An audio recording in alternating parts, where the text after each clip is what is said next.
Ladies and gentlemen, welcome back to another edition of Review of Honor, where we cover everything that happens in a Ring of Honor ring. This was a kind of interesting episode. We had some fun teases for just what we're gonna see down the road when it comes to a certain teeth carrying shenanigans kind of guy. I don't know really how else to describe him. We had some good matches though, and we're looking forward to talking about all those matches. But I got to be able to talk about that with somebody. Otherwise I'm just the old man yelling at the clouds. And thankfully, here to save me from that, here to save me from being the grandpa in The Simpsons, is none other than the three-time baby-making champion, Ness. Sir, how are you doing this evening? I'm doing mighty fine. This was definitely a very interesting episode of Ring of Honor this week. A lot of things that didn't expect. So, yeah. I don't want to give anything away yet, but the ending sequence to the main event, I said, wow. Yeah. Wow. Yeah. Yeah, and guys, there was a lot of things that Ness is right. There were a lot of things we didn't really expect, but one thing you can always expect is we will remind you to hit that like button, comment, share, and subscribe if you haven't already. We enjoy spending time with you guys every single week, and we like to know that you guys are getting something out of this as well. It's a back and forth quid pro quo, and we are on the move. We are on the march to 1,000 subscribers every day. We are adding more, and we would love to be able to, if you are not already, we would love to be able to add you to those ranks. But Yes. Speaking of ranking is important in Ring of Honor. They've been talking about that, about ranks in the different divisions, and one of the divisions that it has an even further emphasis on ranks is the Pure division, because of how important the Pure title is to Ring of Honor, and in particular to one man, the Ring of Honor Pure champion, Jonathan Gresham. And part of the reason why the Pure division being so important to Jonathan Gresham means that it's important to all of Ring of Honor is that Jonathan Gresham has more than one role. Yes, he is a dual champion, but more importantly, he is the head trainer of the Ring of Honor dojo. And that's where our opening match comes into play, comes into focus, because it was on Honor Club and on YouTube. I didn't really get a chance to check it out. Ness, if you did, I'll ask you for a second. I didn't either. That's fair. That's fair. I mean, we got busy lives, but there was a four corners survival match. There was a fatal four-way match by a different name where Joe Keys is the person who picks up the win to be able to challenge for the Ring of Honor Pure Championship. Now, Joe Keys all four of these guys are people who are in the dojo. And because of that, this is now it automatically gets that kind of the protege and the trainer, like that kind of feel, that kind of vibe to it. And that's one of the things that I kind of liked about the promo video, was that Joe Keys stepped away from that. He brought up the classic he taught you everything that you know, but not everything he knows, right? But then he brings up the fact that he had a trainer before Jonathan Gresham, and that trainer has now passed away due to illness, and it was very recent, and he wishes that person could have seen him become who he is and become who he will be, and that is, in his mind, the ROH Pure Champion after this evening. And when Jonathan Gresham's promo video started, I got a little confused. I thought maybe somebody in Ring of Honor had made a mistake, and they were giving us footage from Gresham talking about Flip Gordon. And I said, what's going on? And then all of a sudden he took it and he brought it back in about how Flip Gordon has no honor, but Joe Keys is a man with honor. And he is proud to have taught him. He is proud to share a ring with him. And those two promo videos got me pretty. I was like, all right, I'm looking forward to this, just because like people who have trained each other or trained with each other, they know a lot when it comes to each other's moveset and their strengths and their weaknesses, and from a non-kayfabe perspective, we know that if you know somebody's weaknesses, you know how to cover for their weaknesses. And the name of the game in wrestling is always to make sure that your opponent is protected. And that is something that can always happen when you have people who, well, not necessarily always, that's, but a good chance of it happening when people know each other very well. And that's really what happens in this match. That's the story of this match, where these are two guys who know each other so well, and they go back and forth and back and forth. And just the little things. Joe Keys knows that Jonathan Gresham doesn't like using rope breaks. So what does he do? He puts him in a position where he not, it's not even that he forces him to use the break. It's just like he picks him up, gets him on the ropes, and Gresham's like, well, I gotta hold on to the rope so I don't fall. And the ref's like, that's a rope break. And Gresham's like, son of a bitch, that is a rope break. How did he do this to me? And throughout the match, this is basically Joe Keys just trying to be that one step ahead. He knows he has to try to be one step ahead of his teacher, and he finds a way to, and Caprice brings it up. Gresham went through half of the pure title tournament without using a single rope break. He uses all three in this match. But ultimately, the ending of the match is kind of what you would expect. But the way they do it is so great. And just Gresham is able to put Keys very quickly into a hammerlock hold, and he forces Gresham to tap out after 12 minutes and 41 seconds. But what I thought was interesting was that Gresham did his homework. And that's probably something that he teaches in that sense to his students, of doing their homework. And he knows that Joe Keys came into the match with a weakened shoulder, with a weakened elbow joint because of the fatal four-way match. So I thought this was a well-constructed, well-built match. I gave it 2.5 stars for me. I thought it was a good opener. I thought that they had a really well-told story. I really enjoyed it. But Ness, I'm dying to hear, what did you think about this one? Well, from just the video packaging, again, Joe Keys, didn't really know a lot about him. I believe we might have seen him on an episode before. Maybe not. I don't really know. But always like the video packages. You get the background on these guys, see what they're about. I love the fact that he brought up that he had a trainer prior to Jonathan Gresham, because it's like, look, it's always cliche. Oh, teach you everything you know, but I didn't teach you everything I know. But then him saying, look, I had a trainer before you, so it's pretty much as like, whatever you didn't want to teach me or haven't taught me, I might have already gotten that from somebody else, or I haven't showed you everything that I know, but I got some things in the back. And he pretty much showed that during this match, which I love that when he put Jonathan Gresham on the ropes for the rope break. Because when they called for the rope break, I said, well, shit. I mean, traditionally it isn't a rope break, but technically it is. So that was funny. And then just having him, Joe Keys, come out of nowhere to be the guy to have Jonathan Gresham use all of his. I'll say two. I'll say two. To exasperate his 2.5. I'll give him that. So you can do like in spades. Say 2 impossible. Yeah, 2 impossible rope breaks. Yeah. So he just went through like all these matches without using all of his rope breaks, and then you have his guy from the dojo. He's training up.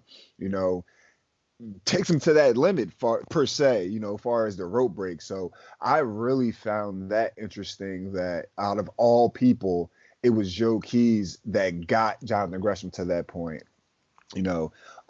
Ultimately, as we already knew, Jonathan Gresham was going to retain, but I like the fact that Joe Keys went out there and I think he made a name for himself this is definitely someone that I'm going to be looking forward to seeing in the future. I even think that, off screen, this will be a better relationship for Joe Keys and Jonathan Gresham, him being his trainee, him being the trainer. Now these guys had a match together. They can talk about, I think everything went right, completely, to be completely honest. But, once you get in the ring with somebody that and you're comfortable with, and as time goes on, you guys are just getting better and better, working with each other. The chemistry gets better. So, hey, who knows? Next time the match might be even that much more greater. So, yeah, I really enjoyed this opener. Yeah, I think what I kind of liked about it was it highlighted another advantage of the pure title division. Like, we knew coming into this that Joe Keys is not winning this. Well, yeah. But how do you show in a normal match? How do you show somebody taking someone to the limit? Well, you can make the match go longer than it should go. You can have it be very physical. Yeah, but on a TV time limits kind of thing, like that's a little difficult to do. Yeah. So what did they do? They had him use all 3 of the rope breaks. And so now you're like, wow, somebody made Gresham use all 3 of the rope breaks. Even if it's 2 and a possible. It's still something that we don't see often. We don't see Gresham be in that kind of position. I don't think he used 2 when he faced Flip Gordon. I don't think he got to 2 when he faced Flip Gordon at Final Battle. So this is a great. It's not a. I don't want to say star-making performance, because that's a bit of a stretch. But like, it puts Joe Keys' name on the map, because it's saying now Keys can always say, I made Gresham use all 3 of his rope breaks. And that's something that will always be able to say for himself, and he'll always be able to keep in mind. But something that somebody else will always be able to say is that when the chips were down, when they needed a win to make sure that they could get a Ring of Honor contract, they found a way to win. And that is none other than Danhausen. Danhausen has a pretty hilarious promo video with him doing his character work, his spiel, and they're setting up a match the return match between him and Brian Johnson, the Mecca, for Honor Club. It'll also be on YouTube. February 3rd is when I think they said it was going to air. So it has aired as the time we are recording this. But just the promo was hilarious. And the funny thing was, as much as I get that I'm supposed to be rooting for Danhausen, after Brian Johnson's promo video, I was just like, I really want Brian Johnson to beat the shit out of this guy. I'm trying to tell you, man, that he can talk his ass off, and now he's just as long as he gets it together in the ring, which I'm not saying like he's bad. I just think he needs a little, like, slight bit more work, but he has the character down, and I'm just like, he's just gonna kick your ass, Danhausen. But I like Danhausen too, so I'm torn here. I'm conflicted. No, yeah, it's a great feud. It's one of those. I think it's one of those things that ROH will be able to build out for the future, and then they can have them go their separate ways, and then 2 years down the line or a year down the line, just have them suddenly intersect again, and it's just right back where it was. Because I mean, just because of how their personalities are built, Danhausen is naturally just going to piss off Brian Johnson, and Brian Johnson is just naturally a pissed off person. So it works out really great. Like, it's really, really, really good. And there was just a great promo segment.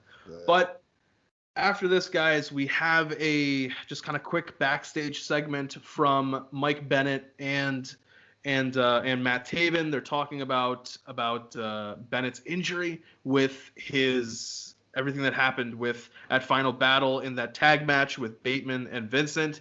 And Bennett says, I'm good to go. I'm good. This is something I need to do. Like, I'm good to, like, I came back for a reason. It is an injury, yeah, but you got to work through the pain. That's something that I pride myself on. That's what I want to do. And so Taven's like, all right, but have you seen the size of the guys that we're going to be getting in there with?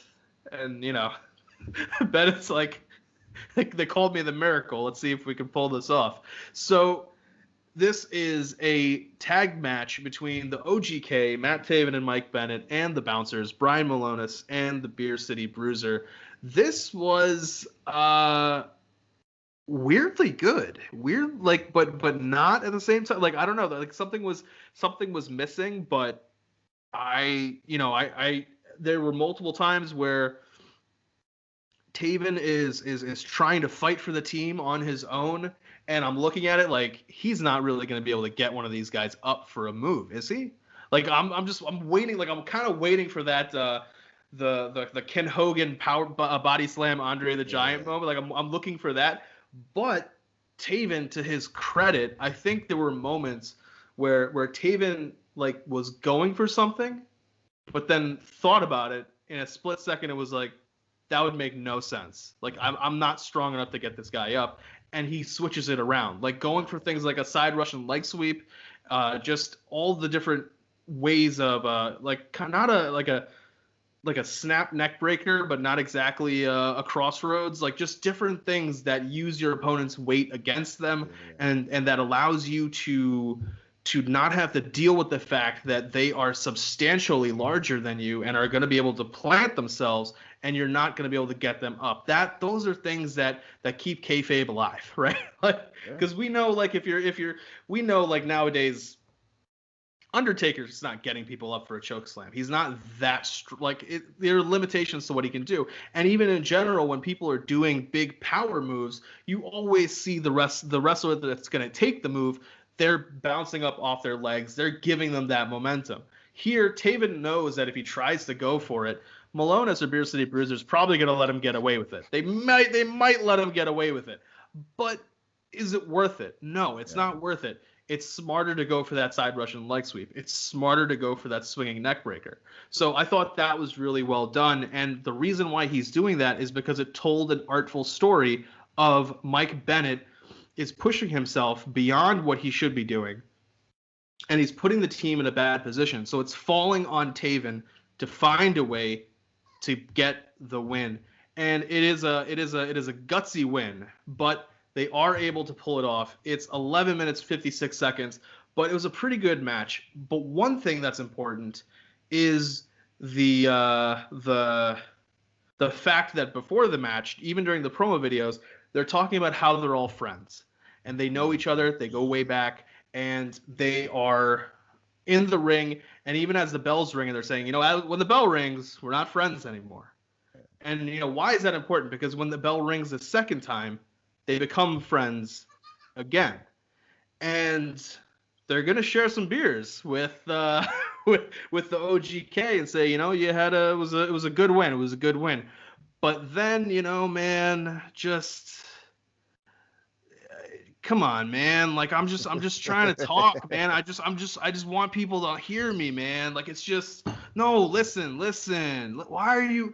Come on, man. Vincent shows up, and yes, we know that Vincent has been banned from the building whenever Taven is there, and Taven has been banned from the building whenever Vincent is there. So, of course, Ring of Honor security referees come out, and Taven is like, "Wow, let him come down here. Let him do this." And that Taven, he completely just forgotten about the fact that he went through this war because Bennett overextended himself. Now, what are you gonna do? You're gonna take on all these both of these guys by yourself all over again? But Vincent's not here to fight. No, Vincent's just here to talk. And Vincent has kind of a pretty compelling argument to make that the Beer City Bruisers should not be celebrating with these people whatsoever. And lo and behold, the heel's words, with wrapped up in all the lies of a heel's words, there has to be just that little nugget of truth. And that's all it takes. That little bit of truth with all those lies wrapped around it gets in the soil of someone's brain. It latches on, it seeds, it sprouts, and it turns into somebody smashing a dude over the head with a beer bottle. And it's just, whoa, didn't see that coming. Did not, wow, all right. And Matt Taven gets knocked, though, out with this beer bottle and is left laying. and I liked it. I liked the whole turn aspect of it. The only thing I think that I would have enjoyed a little bit more is that by the time it happened, Vincent had left. He had left like the stage. He had walked back behind the curtain. I thought it would have been really great if he had just been like standing there. He watches it happen, and as the guy's walking past him, walking past off the stage, Vincent's not even saying anything to him. He's just like, yes, like it worked. Yeah. I can't believe it worked. That I think would have been a really nice touch. But Ness, tell me your thoughts about the match. Tell me your thoughts about the post match segment. I gave the match itself. I'd say like maybe 2 2/4 for me. Yeah, that was did I rate the other one? I don't think I rated. Did I? Oh, well, I gave the opener. I gave it 2 3/4. This was the 2 1/4 star match, I believe. Yeah, man, just overall the whole aspect of the match, going into the match, like you said, they have a good relationship with each other. Both teams, all these guys are good friends. Malonis came up, he pretty much broke into the business with Taven and Bennett. So I didn't even know that prior to this episode. So that was nice to see that these guys have history with each other. They all just seem like they're good friends and stuff. So, but Bruiser, I don't know, man. It's just from that, like once the bell rung, he was like, look, once this bell rings, we're not friends.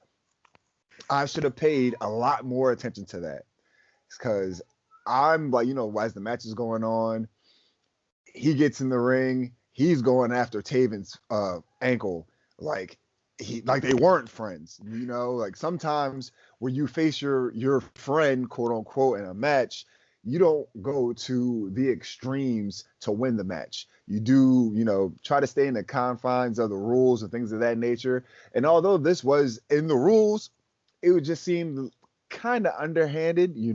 He's a real injury. Is the win that important for you to further injure your quote unquote friend?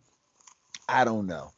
But again, the match was fairly decent. There was one spot where Taven was on the back of Malonis. I guess he was trying to go for a sleeper, and Bennett goes for the super kick, and then he just falls back, and like all that fucking body weight is just on Taven, and he almost went out for the count. Arms out, ref went for 3. Ref went to count for the 3, and he only got 2 out of the 3. But I'm like, yo, if they win because of fucking Brian Malonis' body just being laid out on Taven, that would be hilarious. But OGK pulled out the win.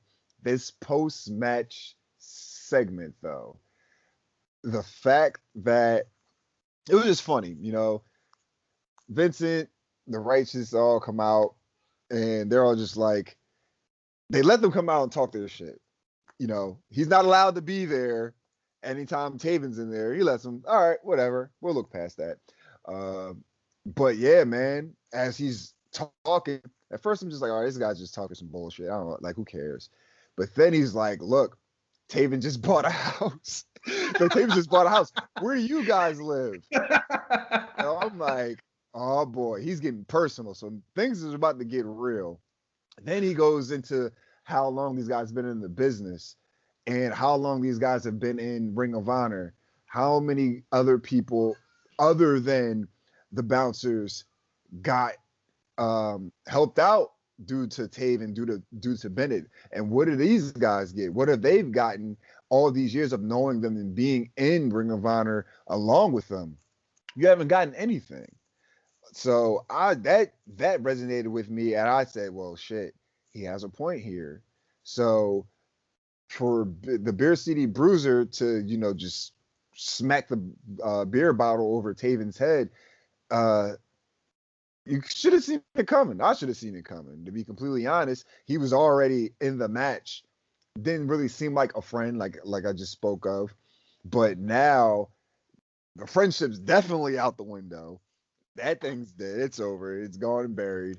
I just want to see where it goes with Brian Malonis, because he's on the, these guys are on separate spectrums of this whole situation.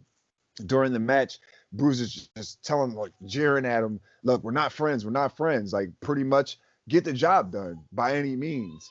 And, he didn't do that. Brian Malonis, he just was just like, look, man, these are our guys, these are our buddies. We're just having a match. Yeah, we should get the win, but I don't want to go to the extremes to get this win. Bruiser wasn't trying to hear that shit whatsoever. So I really would like to see where it goes with them. Will Bruiser join the Righteous? Will he be an underling to Vincent and the rest of the guys? Or what's his relationship going to be like now with Brian Malonis? Will Malonis turn? So, like, there's a lot of ways they can go with this. And I everything about that closing segment was just perfect. Like, it took the energy from the match and put it into the whole segment as a whole. And I was just like, wow, this is how you end it. When he smacked Taven with that beer bottle, I literally screamed out, holy shit.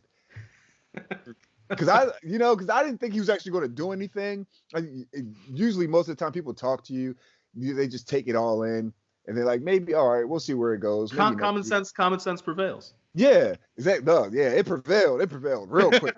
Because as soon as Vince got done talking, it was cracked, and I'm like, oh wow, well, so much for you guys being friends. But yeah, man, I just want to see where it goes. I just want to hear Beer City Bruiser's explanation on where, like, what finally drove him to that point. Because, like I said, during the match, before Vincent even got out there and said anything, it seemed like he already had this in his mind to want to hurt his so-called friends. Yeah. So, it just took one person's, couple words, and just like that, he snapped, and it was all over. So I really want to see where his mindset is at the moment. But yeah, 2 1/4 for the match, but the overall closing segment, that really is where the interest is for this.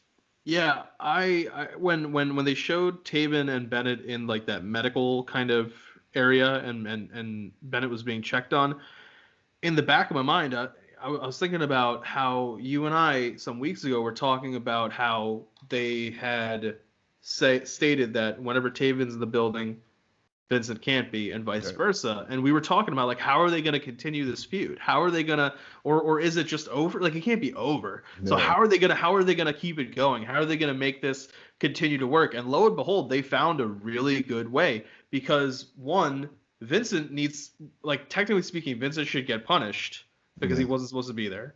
Then Bruiser's supposed to get punished because he, cracked a bottle over a guy. Taven and Bennett now they both got injuries. Yeah. like what's going on over here? But no, when during the promo, when Vincent came out, a part of me was just like, oh God. Like, one part of me was, okay, this is interesting. They are finding a way to keep this feud going. The other part of me was just like, oh man, Vince is just gonna ramble, and I don't know where this is. And then as soon as he was like, he just bought a new house. Where do you live? I was like, oh shit. The entire time I was thinking, oh, he's just gonna make fun of Taven and be like, look, Bennett's wounded. Oh, you barely pulled out a win. Oh God, this sucks for you. Like, you're not actually as good as you think you are. But then I was like, oh no, he's bringing up where he lives. Oh, that's not go. Oh no. Oh no. This could get bad. But yeah, where they go from this, that is going to be really, really interesting to see. I'm looking forward to that as well. And I want to see how, like, right now ROH is doing a pretty good job of, like, when you think about what, like, a booker has to do, they have to keep all of the, like, the plates on the straws or whatever. They got to keep all the plates spinning. They got to keep all the plates spinning at the same time. And one might be spinning more at a certain moment than the other, but they all got to keep spinning. And right now they're doing a pretty good job of keeping everything spinning. One thing we haven't seen, though, is we haven't seen Roosh and our world title. We've seen a guy basically beat the crap out of other people and say, I'm the number one contender in Shane Taylor. We know that Flip Gordon is the number one contender, but we haven't seen Roosh. That's one plate that they gotta get the speed up a little bit. Yeah, but when it comes to Vincent and Taven and this situation, this was a plate that was starting to slow down, but they just made that shit speed up really, really quickly. And that was really great to watch in the span of what, maybe 15 minutes? 15 minutes. Yeah. They got it going back once again. So great props to them for that. I want to see how they build this out over the next coming weeks. I don't think they've announced a pay-per-view or anything like that. So we'll have to see what exactly is happening. But guys, as we see what is happening, as we see this road to whatever this pay-per-view is going to be, we will be with you every single step of the way. But for right now, our time together is drawing to a close. Ness, tell the fine people where they can find you, sir. You guys can find me on Twitter at skinny_Kravitz. You can follow me on Instagram at skinny__Kravitz. And you can catch me right here on the True Hill Heat YouTube channel. You can always catch me on Review of Honor, my man, the Stat King, the man of 1,004 numbers. You can catch me on Blunt Impact, Joints and Jabronis with my man Chris G. We form the Pot Heels. And you can catch me on the roundtables. I pop up on the pay-per-view roundtables that we have so much fun reviewing and recording. And you can also listen to my illustrious voice on True Toxicity. Yeah, you are the 3-time baby making champ, and you got 3 shows here. Yeah, I know. It's just a show for each kid. and Austin's just in the corner. Just why doesn't Dad I gotta get care another? about Yeah, I gotta get another show for Austin. That's the round. There it is. The round table. Yeah. And that makes even more. That makes great sense. There it is.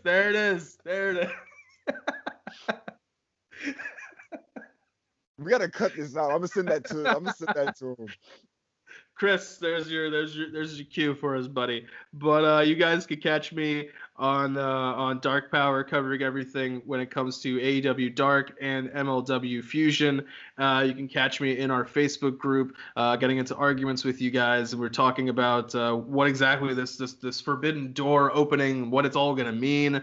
I'm sure that there are ramifications on Blunt Impact, with Private Party being the number one contenders for the Impact Tag titles. But guys, you got to watch Blunt Impact just to see everything when it comes down to that. But until next time, guys, I am the Stat King. This is the three-time baby-making champ. Until next time, guys, take care of yourselves. Take care of each other. Peace.